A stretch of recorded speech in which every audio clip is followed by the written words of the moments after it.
Alright guys, in this haircut tutorial, I'm going to be teaching you how to do a mid fade.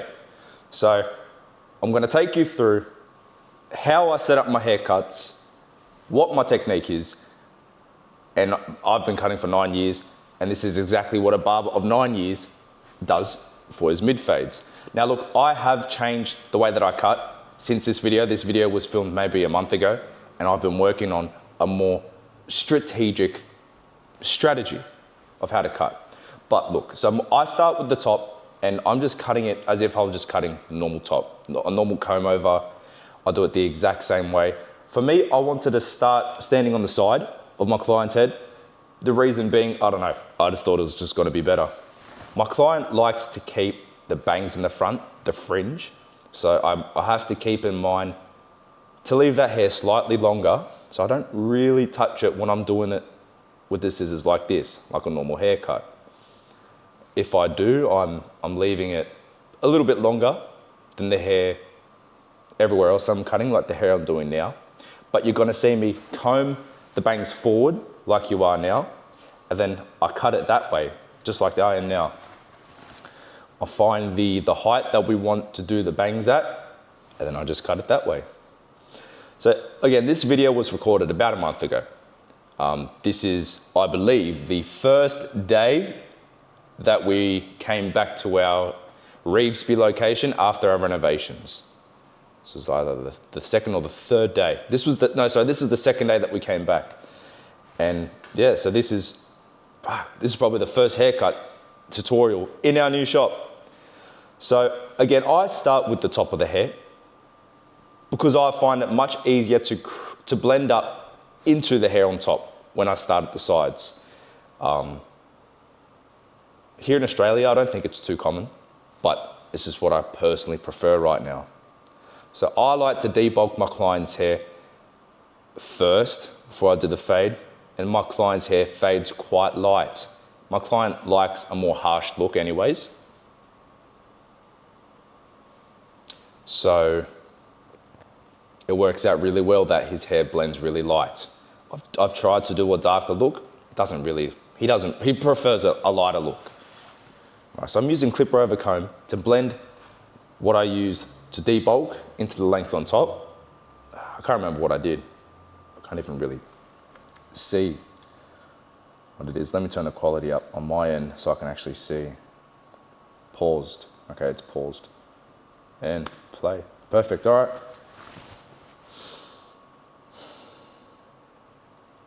All right, so this is a skin fade, and I begin my skin fades with the clipper with no guard closed. The reason being, I find it much easier to get out the skin line. I've just got so used to it. Now I'm setting in my first guideline with the lever open, and now I'm gonna fade it out by closing the lever. Like people say halfway, I don't really say halfway exactly, I just say trigger play, open and closing to fade it out, because halfway isn't going to do the job every single time on every single client. So now I'm going in with my, what's that? That's my half guard, I believe. Yeah, that's my half guard. So with half guard lever open. So currently, any guideline I set in is with the lever open. And then to fade it out, I'll close it and slowly open it, close it, open it and close it. That's how I blend it out. So any guideline that I fade in or any guideline that I set, the guard's open, the lever's open. And you can already see the blend coming together really, really well. And then you can see just the bulk at the top, and I'm just gonna use scissor over comb to get rid of it. Now, I've been playing around with, clipper over comb. I've been playing around with using guards to blend out the bulk. But again, this was filmed a month ago.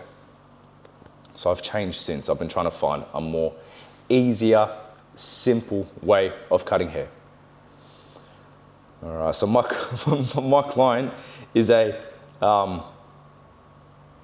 a carpenter. So I asked him, I said, bro, if you notice anything, let me know just through the haircut if you notice anything with the architecture. It's the same way as if I was told to notice any negatives of someone else's haircut. I have the eye for haircuts, my client has the eye for fit outs. So it's the exact same steps on the side, and you can already see the fade coming together. Just the weight line above where I'm cutting now, I'm going to take, I think it's my one guard open. Yep, my one guard open, and then I'm gonna begin the transition from the fade up into the bulk on top. And it's super simple, super simple.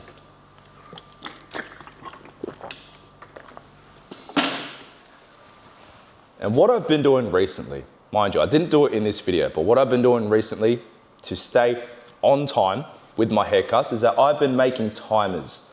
So on my phone, I have pre-made timers just on the clock app. So if it's a haircut and beard service, I'll have a 45-minute timer, which is my haircut and beard duration. 30-minute timer, 20 minutes, and 15 minutes. And then at the start of the haircut, or as soon as they get on the chair, I'll click all 4 timers. That way, I'm not rushing, but I'm staying on time, and it's a good challenge. And I've been doing that recently because with my client here, this is only a simple haircut, and we didn't even shave my client's face either, which we usually do, but I always go overtime with my client, which is cool. You know, barbers go overtime. It's inevitable. You know, you got to do payments. That takes up some time walking back and forth from the till. You got to take calls and everything. There's things that you do as a barber that do eat up into your time. So it's inevitable to consistently stay on time. Plus clients may rock up slightly later. But I've been doing this the past few days and it's really worked. It's helped me stay on time and stay consistently on time as well. Again, I'm not rushing. It doesn't make me rush. It's just a guide to be efficient. All right. So now you can see already that there isn't really a harsh skin line for me to blend out after I've used the foil shaver. Because the only harsh line that there is, or it just isn't harsh, it's easy to get out, so I use my trimmers to get it out. Because at the moment my clippers aren't sharp enough to get it out, to get the line out themselves. All right, now you can already see the haircut's just coming together really well. And if you like this style of video, just full length, sped up, quick, straight to the point, let me know.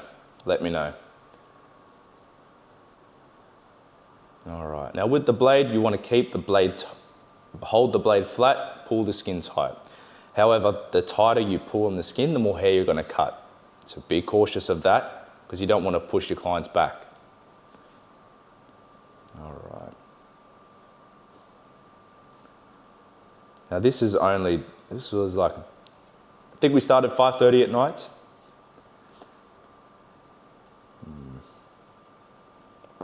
Yeah, our complex is still super busy. So same thing with the hooks, you don't want to dig in too deep because not only the grow back is ugly, a lot of the time it doesn't look good. Your clients may ask you to push their line up back a little bit, but as a framework, just don't do it. Just don't do it. If you want to, ask. Now with the eyebrows, you want to keep your client's eyebrows as natural as possible. A lot of guys are worried that when they get the eyebrows done, they're going to be shaped and look girly. So that's why a lot of guys don't want their eyebrows done. But there's a difference between having them shaped and just cleaning them up and enhancing the shape. So you don't want to shape eyebrows because that's a little feminine. So don't worry about the shape, just worry about keeping the natural shape. You don't want to shape them and make them look girly. But some men's eyebrows are naturally shaped and naturally look aesthetically girly, and that's fine. With them, because it's their natural shape, that's all right, but you don't really want to create a whole new shape unless it's really necessary.